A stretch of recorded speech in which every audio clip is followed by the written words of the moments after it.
नमस्कार, बाखबर में आपका स्वागत है। मैं हूं राघवेंद्र सिंह।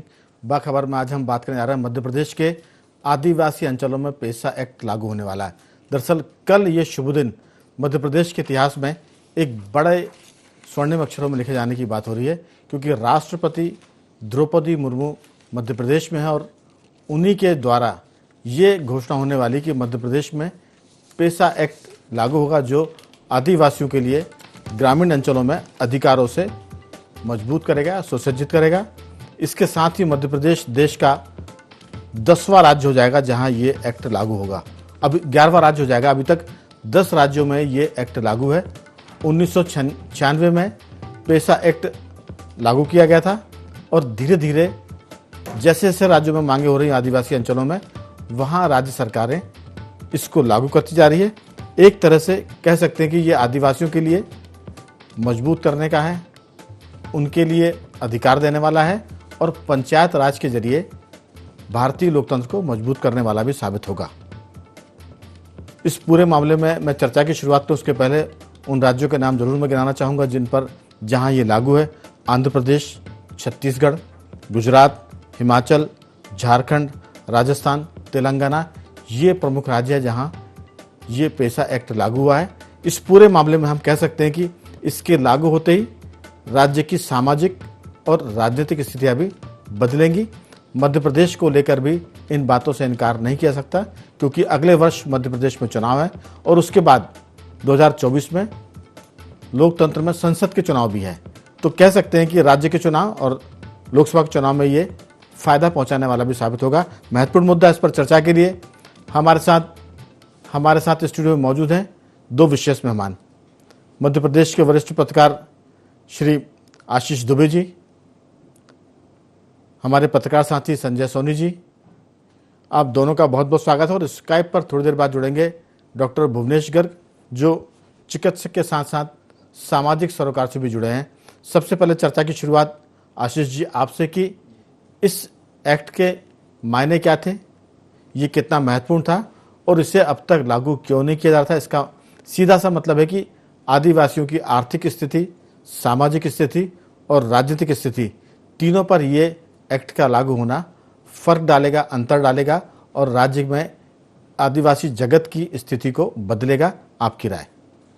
देखिए, ये जो है ये पेसा का जो एक्ट है, पेसा एक्ट जो है, ये बेसिकली आदिवासियों को स्वशासन की एक आज़ादी या अधिकार देता है जी।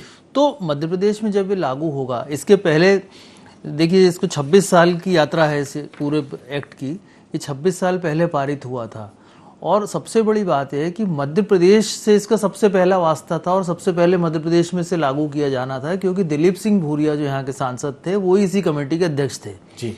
तो दुर्भाग्य है या जो भी राजनीतिक इच्छा शक्ति नहीं थी या जो भी टकराव थे या जो भी अंतर्द्वंद था, इसकी वजह से मध्य प्रदेश बाकी आदिवासी राज्यों के मुकाबले देर से इसमें पहल कर रहा है और लागू कर रहा है। तो इसमें जब ये लागू होगा तो इसमें बहुत सारी चीज़ें आएंगी जिसको सरकार को देखना होगा और इसी वजह से इसको लागू करने की घोषणा के 1 साल बाद इस पर अमल हो रहा है।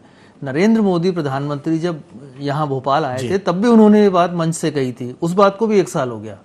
तो अब ये जब लागू हो रहा है तो निश्चित तौर पर इसका आकलन किया गया होगा और इसमें प्रशासनिक रूप से और सियासी रूप से जो स्थानीय परिस्थितियां हैं उसमें टकराव की स्थितियां बनेंगी, क्योंकि इसमें आदिवासियों की जो समिति होगी, जो ग्राम समिति के नाम से एक अलग से समिति इसमें बनाने का प्रावधान है, जो प्राकृतिक और संस्कृति और से संबंधित अधिकारों का उपयोग करेगी या उसको अपने हिसाब से लागू करेगी। तो वहाँ पर टकराव की स्थितियाँ बनने की, तो ये सरकार ने अगर पूरी तैयारी, मान लीजिए हम ये मान लेते हैं कि 1 साल इन्होंने पूरी तैयारी कर ली, तो हो सकता है उसको सबको अलग अलग कर लिया हो कि टकराव कम से कम हो जी। तो ये मध्य प्रदेश में 26 साल बाद लागू होना ये थोड़ा सा लेट है, थोड़ा क्या बहुत ज़्यादा ही लेट है।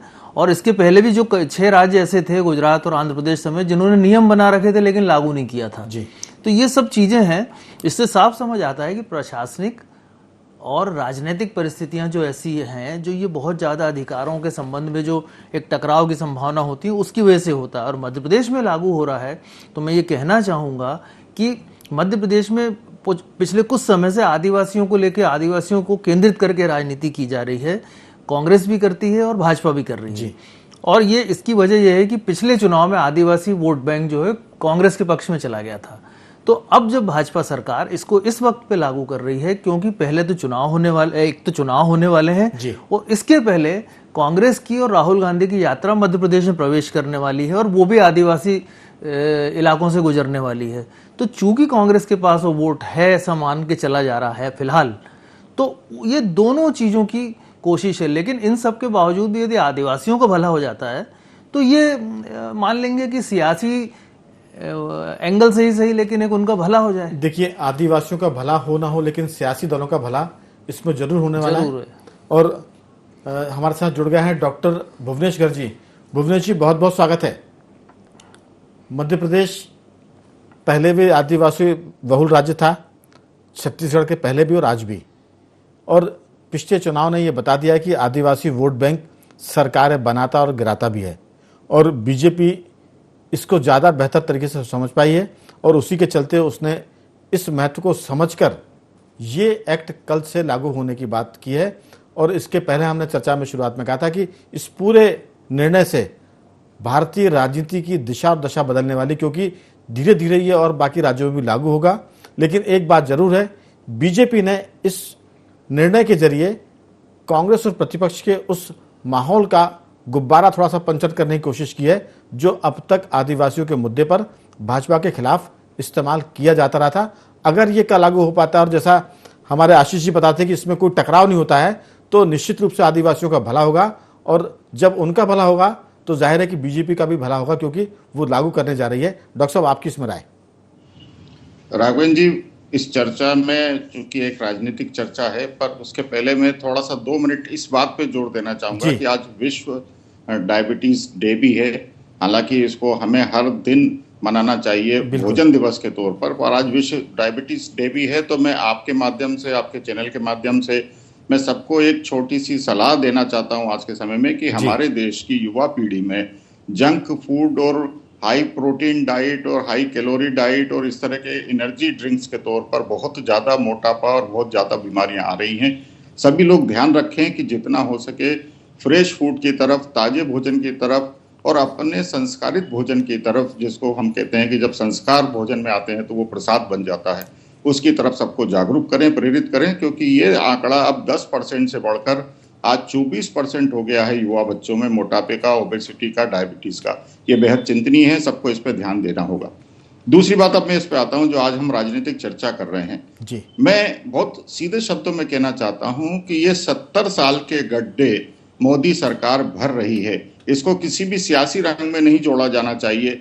देश में पहली बार एक आदिवासी परिवार से, एक देश के सबसे कमजोर तबके से एक महिला को राष्ट्रपति जैसे सर्वोच्च पद पर किसने पहुंचाया? मैं अगर इसके पहले के आकलन करूं तो आज से पहले, इससे पहले कब क्या होता रहा? ये बहुत सारगर्भी विषय है, बहुत दूरगामी विषय है। हम हमारे ब्रिटिश राजवंश की कोर्निश करते करते हम भारत के आजाद देश में भी एक कोर्निश परिवार के सामने खड़े हो गए थे और सबको उसी हिसाब से पद और व्यवस्थाएं नवाजी जाती रही थी। गरीबी हटाओ की बातें होती थी, लेकिन गरीबी कभी नहीं हटती थी, गरीब हटते रहे। आज हमने देखा कि आज उसी वंश की एक राजकुमारी अपने पिता के हत्यारों से मिलकर फूट फूट कर रोई हैं। मैं पूछना चाहता हूं कि वो उनसे मिलकर रोई हैं तो वो सिखों के हत्यारे और सिखों के उसमें जो उनकी मिजाज पुरसी कब करने जाएंगी? ये बेहद चिंतनीय विषय है कि इस तरह की ये राजनीतिक नूरा कुश्तियां हैं जो हो रही हैं, और ये जितनी भी यात्राएं निकल रही हैं ये भी राजनीतिक नूरा कुश्तियां हैं। इनका किसी चीज से कोई लेना देना नहीं है। देश अब जाग चुका, देश को अब आगे बढ़ना चाहिए। और मेरा मानना है कि जो भी आगे बढ़ रहा है, आज मेरे देश के प्रथम नागरिक एक ऐसी महिला है जो आपकी बात महत्वपूर्ण, लेकिन थोड़ा सा विषय से भटक जाएंगे। अभी तो पेशा एक्ट पर और उसके लाभ हानि पर, पॉलिटिकल और सोशल दोनों पर, और खासतौर से इकोनॉमिकल भी, उसी पे मैं राघवन जी वापिस आ रहा हूं। मैं थोड़ा सा व्याख्या इसलिए कर रहा था कि हमने जो बात कही कि क्या होगा राजनीति सियासी, तो ये कोई सियासी रंग नहीं। अगर ऐसा होता तो एक राष्ट्रपति जैसे प्रथम नागरिक के तौर पर एक देश की सबसे उस वर्ग की महिला को पहली बार ये सम्मान मिला और वो उस पद को सुशोभित कर रही है, हम सबके लिए गर्व की बात है। हालांकि यही वो कांग्रेसी हैं जिनके लिए बात हो रही है जो उनके रंग रूप पर और उनके उसके ऊपर बहुत ज्यादा कटाक्ष कर रहे हैं, जबकि प्रथम नागरिक के तौर पर किसी तरह का कोई कटाक्ष नहीं होना चाहिए। सियासी नूरा कुश्ती वहां हो रही है। मेरा ये मानना है कि हमें गर्व करना चाहिए कि भले ही 70 साल बाद सही, भले ही इतने संकट के बाद सही, आज देश में एक ऐसी सरकार है जो इन व्यवस्थाओं को सुधारने का काम कर रही है। पैसा एक्ट आने से आदिवासियों को जो लगातार सरकारी सिस्टम से प्रताड़ित रहे हैं, राजनीति से प्रताड़ित रहे हैं, मेरा मानना है बहुत स्पष्ट तौर पर कि इससे बहुत बुनियादी परिवर्तन आएंगे और उनका भला होगा तो यकीनन देश का भला होगा, क्योंकि आज भी आदिवासी हमारे देश की जो मुख्य धारा है उसको संभाले हुए हैं। और कम्युनिस्टों के बावजूद, कॉमरेड्स के बावजूद, जितना भी ये नक्सली है उसके बावजूद वो अपने आप को जीवित रखे हुए हैं। ये बेहद उनके वीरता का प्रतीक कहूं या उनकी देशभक्ति का प्रतीक कहूं, वो लगातार भटकाए जाते रहे हैं, लेकिन फिर भी उसके बाद भी वो देश की आत्मा से जुड़े हैं। ये बेहद गौरव का पल मैं मानता हूं कि हमारे बिल्कुल आपने 2-3 विषय उठाए, लेकिन वो आज की चर्चा के लिए मुफीद नहीं है।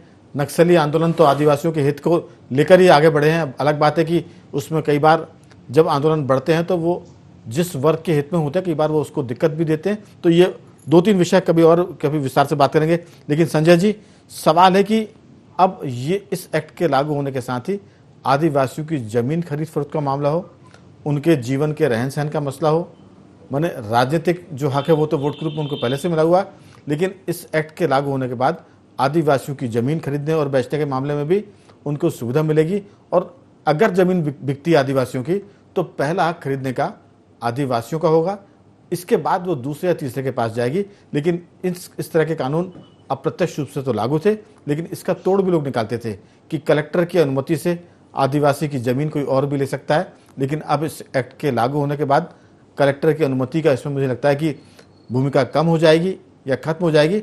आदिवासी की जमीन पहले आदिवासी लेगा, इसके बाद कोई और दूसरा लेगा।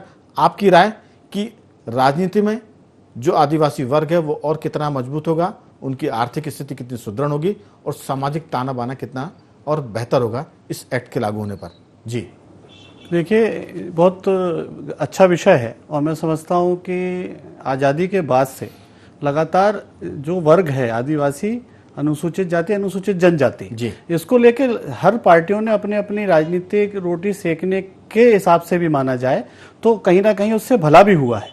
एक बात। दूसरी बात कि उनका सशक्तिकरण कैसे हो। पंचायत राज अधिनियम में तो सभी के लिए था, लेकिन अब उससे इतर अगर 1999 में अगर ये पेशा एक्ट की कार्रवाई शुरू होती है तो 11वें उसके प्रावधान में ये सशक्तिकरण के लिए खासतौर से अनुसूचित जाति आदिवासी वर्ग के लिए जो जंगलों में काम करते हैं, जल जंगल जमीन और के काम करते हैं और उसी से रोजगार चलाते हैं, तो उसके विषय पे लगातार हर पार्टियों ने अपनी अपनी महत्वाकांक्षा के चलते उस पर काम किया है। ये बात सही है कि पेशा एक्ट से उसके सशक्तिकरण की दिशा पे एक अच्छा कदम है, उसके सामाजिक ताने बाने के लिए बहुत अच्छा है, उसके रोजगार के लिए बहुत अच्छा है। और आपको याद होगा कि जब अमित शाह शंकर शाह रघुनाथ शाह का एक कार्यक्रम था जबलपुर में जी, उस दिन इसकी शुरुआत, क्योंकि उस दिन मुझे लगता है कि वो मौका भी था, दस्तूर भी था, तो शिवराज जी ने उस दिन घोषणा की थी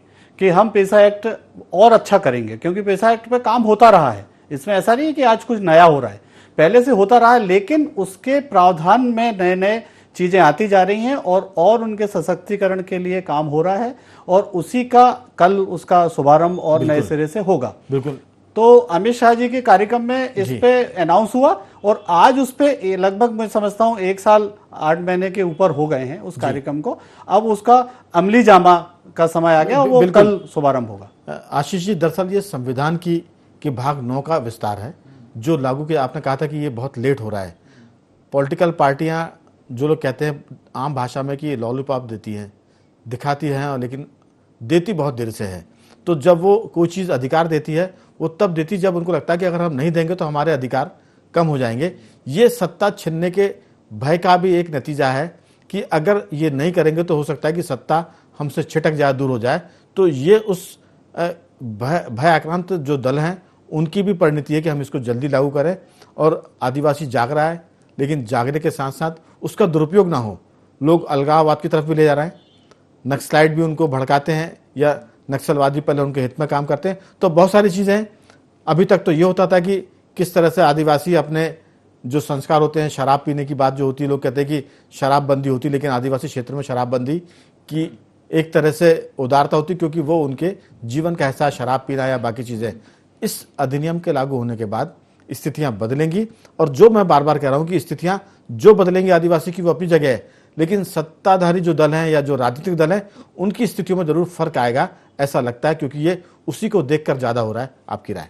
निश्चित तौर पर आदिवासियों का इसमें जब दखल बढ़ेगा, जो रोजमर्रा के सरकार के कामों में या स्थानीय स्तर पर प्रशासन के कामों में, तो स्थितियां बदलेंगी। लेकिन ये निर्भर तब करेगा जब आदिवासी अपने हक में आए किसी कानून का इस्तेमाल करने के लिए जागरूक भी हों। मध्य प्रदेश में 37% जो है ये SC ST का जो एक पूरा समूह है, एक आबादी है। इसमें 6 जिले ऐसे हैं जी जहां ये पूर्ण रूप से लागू होगा जी, और बाकी 14 जिले ऐसे जहां ये आंशिक रूप से लागू किया जाएगा। तो मध्य प्रदेश में कितनी बड़ी आबादी है, 37% जो SC ST का जो एक वर्ग है, लगभग आधा मध्य प्रदेश मान सकते हैं। आधा मध्य प्रदेश है, 84 विधानसभा की सीटें वो प्रभावित करते हैं। उसके बावजूद यदि मध्य प्रदेश में, देखिए मेरा एक दूसरा मानना ये भी है कि पेसा एक्ट है, सरकार ने, केंद्र ने उसको लागू किया है और 26 साल बाद मध्य प्रदेश सरकार लागू कर रही है, तो उसे करना चाहिए। लेकिन आदिवासियों की बेहतरी के लिए तो सरकार के पास अकूत बहुत सारे संसाधन भी होते हैं और अधिकार भी होते हैं, तो वो उसके बिना भी किया जा सकता था।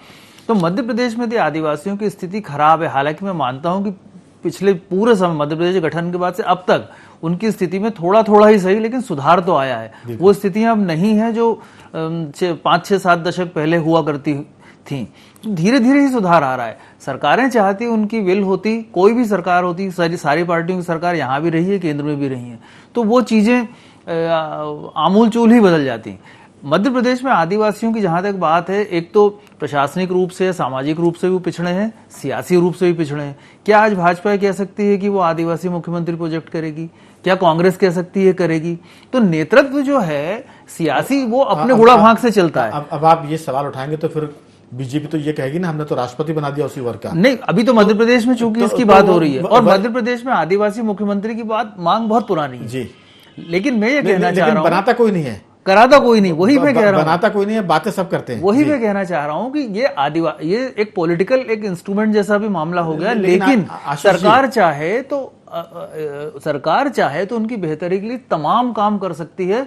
और वैसे मैं मानता हूं कि आदिवासी नेतृत्व अगर मुख्यमंत्री नहीं बना है, लेकिन हर दल में आदिवासी समाज के लोग मंत्री रहे हैं, ताकतवर मंत्री रहे हैं, लेकिन कुछ कहीं कमी कमजोरियां आदिवासी वर्ग की भी हैं कि वो उन सारी सुविधाओं को या उन सारे अधिकारों को अवेल नहीं कर पा रहा है। और जो आदिवासी नेता बने हैं वो धीरे धीरे इतने बड़े नेता हो गए कि वो अपने ही वर्ग से कट गए। तो उनकी जिम्मेदारी है कि वो अपने समाज की बेहतरी के लिए पहल उठाएं। बिल्कुल। डॉक्टर भुवनेश जी, दरअसल लोग ये भी कहते हैं कि आदिवासियों का विकास तो करें, लेकिन विकास के साथ साथ आदिवासियों की संस्कृति को बचाकर चले। ये दो ऐसी स्थितियां हैं कि हंसना और गाल फुलाना। अगर आप विकास करेंगे तो संस्कृति जरूर कहीं ना कहीं प्रभावित हो जाएगी, और अगर आप उसको बचाएंगे तो कहीं ना कहीं विकास अवरुद्ध होगा। तो इसके बीच में संतुलन बनाना बड़ा मुश्किल काम है, और ये सरकार करने की कोशिश जब करती है तो कई बार आदिवासियों के हित भी बाधित होते हैं। लेकिन इस अनुसूची के बाद हमें लगता है कि आदिवासियों को अपने हित में फैसले करने के अधिकार होंगे। वो अपने वारिस तय करेंगे, वो अपने बाजार तय करेंगे, वो शिक्षा पद्धति तो सरकार तय करेगी, लेकिन जो जीवन शैली है, जो उनकी आर्थिक स्थिति है, वो जरूर बेहतर होगी, ऐसी उम्मीद लगती है। आपकी राय? नहीं, राघवन जी बिल्कुल ठीक है। मैं समझता हूं कि हमारी सरकारें जागरूक हैं, और पिछले कुछ सालों में, मैं क्या समझूं तो 7-8 सालों में, जब से भाजपा की सरकारें पूरी व्यवस्था से केंद्र और राज्य में काम कर रही हैं, तो हर क्षेत्र में एक विकास को ध्यान में रखते हुए, सबको साथ में ध्यान में रखते हुए एक सोच के साथ परिवर्तन तो जरूर हो रहे हैं, जो आपको सब जगह दिखते हैं। मुझे तो दिखते हैं, मैं ऐसा मानता हूं, जो बहुत स्पष्ट सी बात है। लेकिन यह मेरी एक छोटी सी शंका है कि हम जब आदिवासियों को पिछले 200-250 साल में, और खास तौर से आजादी के बाद पिछले 50, 60, 70 साल में हम उनका शोषण होने से, देखिए उनका शोषण फॉरेस्ट विभाग की तरफ से भी होता है, पुलिस विभाग की तरफ से तो होता ही है बहुत तगड़ा, और जितने भी ये नक्सली या जितने इस तरह के ग्रुप हैं जो उनको अपने पावर सेंटर में ले लेते हैं, वो उनका किस तरह से शोषण करते हैं, आज ये किसी से छुपा नहीं है। मेरा ये मानना है कि कहीं इस तरह के अधिकारों से पुलिस और फॉरेस्ट महकमा ये किसका शोषण नहीं करता है?